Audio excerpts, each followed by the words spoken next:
প্রিয় চাকরি প্রত্যাশী বন্ধুরা, আশা করছি সবাই ভালো এবং সুস্থ আছেন। তো আজকে আবার হাজির হলাম হলো এনডিপি এনজিও নতুন করে নিয়োগ নিয়ে। আপনারা চাইলে আবেদন করতে পারেন। তো অনেকেই জানেন এনডিপি অনেক স্বনামধন্য এবং ভালো একটা প্রতিষ্ঠান।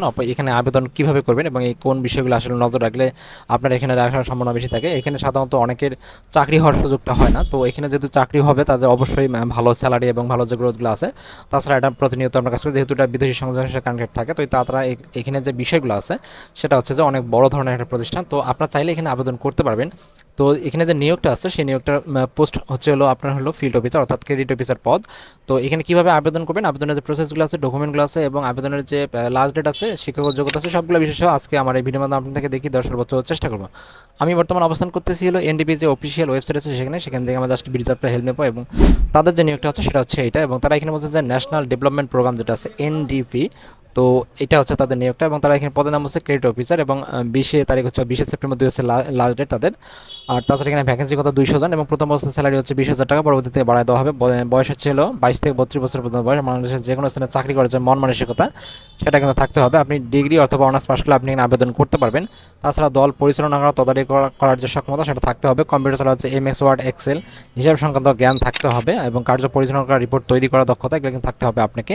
এবং এখানে যে বিষয়গুলো আছে সেটা কিন্তু আপনাকে অবশ্যই দেখতে হবে যে ক্ষুদ্র ঋণ পরিচালনার ক্ষেত্রে অভিজ্ঞতা নেই এমন প্রার্থীদের প্রশিক্ষণার্থী হিসেবে প্রশিক্ষণকালে 2 মাস তাদের বেতন হবে 12,000 টাকা। তারা এই পদের শিক্ষানবিশকাল 6 মাস এবং সাপ্তাহিক ছুটি 2 দিন সহ স্থায়ী হলে তো আপনার বেতন হবে 24,200 টাকা এবং নিয়মিত বেসিক্যালি তরফতে আরও বাড়ানো হবে।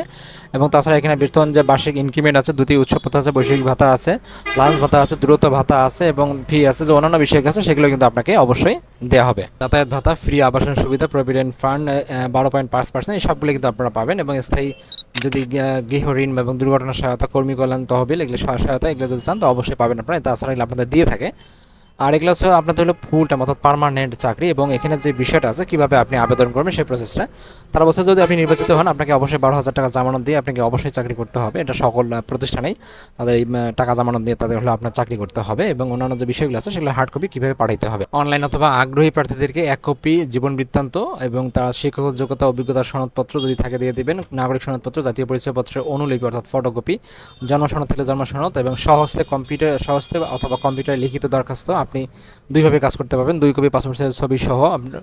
সহ পরিচালক যেটা আছে মানব সম্পদ প্রশাসন, এনডিপি কাজী মতিয়ার রহমান সড়ক, তারপর হচ্ছে মাসুমপুর, সিরাজগঞ্জ, পোস্ট বক্স 2 সিরাজগঞ্জ, অথবা এনডিপি যে কোনো শাখায় আগামী 20 সেপ্টেম্বরের মধ্যে আপনাকে জমা দিতে হবে। তো এখানে তার বলছে যে আপনি চাইলে বিডি জবসের মাধ্যমে আবেদন করতে পারবেন, অথবা আপনি চাইলে এখানে আপনার যে কুরিয়ার বা ডাক তার মধ্যে আবেদন করতে পারেন। তো সেটার জন্য আপনাকে অবশ্যই এই যে ঠিকানাটা আছে এই ঠিকানায় আপনি আবেদন করতে পারেন, অথবা যে কোনো তাদের যে সেক্টর আছে বা যে কোনো ব্রাঞ্চ আছে সেখানে আপনি আবেদন করতে পারেন। এবং কম্পিউটারে যে অথবা সহজে যে কোনো একটা জায়গায় আপনি আবেদন লিখতে পারেন, অথবা কম্পিউটার টাইপ করে লিখতেন। এবং সাথে আপনার জীবন বৃত্তান্ত লাগবে এবং এই সবগুলো বিষয় সহ আপনাকে অবশ্যই চেষ্টা করে দেখতে হবে কীভাবে আপনি দ্রুত ডাক পান।